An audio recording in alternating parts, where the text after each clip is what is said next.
In post-war Paris, a dimly lit cafe serves as the backdrop for a profound philosophical moment. A solitary figure, reminiscent of Emmanuel Levinas, sits by a fogged window, lost in thought. Through the glass, the blurred face of a stranger locks eyes with him, disrupting his isolation. This fleeting encounter embodies Levinas's idea of the other, a face that demands recognition and ethical responsibility.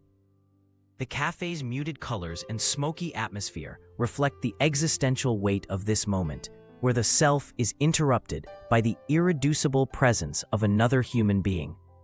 The stranger's face comes into sharp focus, wrinkled, weary, and filled with quiet urgency. The observer's hands tense around his coffee cup as the cafe noise fades into silence. Levinas argued that the face of the other is not just seen, but speaks, issuing an ethical demand that precedes rational thought. The play of light and shadow on the stranger's face highlights its vulnerability, underscoring Levinas's claim that the face commands us not to kill. This moment captures the essence of his ethics. Responsibility arises not from choice, but from the sheer presence of the other. Compelled by the stranger's gaze, the observer follows him into a rain-soaked alley. The glistening cobblestones and distant sirens evoke the chaos of post-war Europe. The stranger extends a trembling hand, and the observer hesitates, a moment that encapsulates Levinas's notion of responsibility as a non-volitional obligation.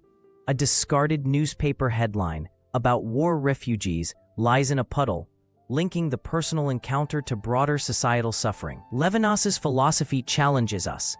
Ethics begins when we recognize the other's suffering as our own, even if it demands sacrifice. Back in his small apartment, the observer is alone again, lit by a single lamp. Yet the stranger's face lingers. His reflection in the mirror dissolves momentarily into the other's visage.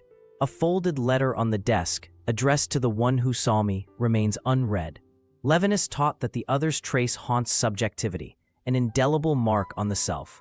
Even in absence, the face remains an ethical call, a reminder that responsibility does not end with the encounter. The scene closes with the unresolved tension of Levinas's ethics. The other's demand is infinite.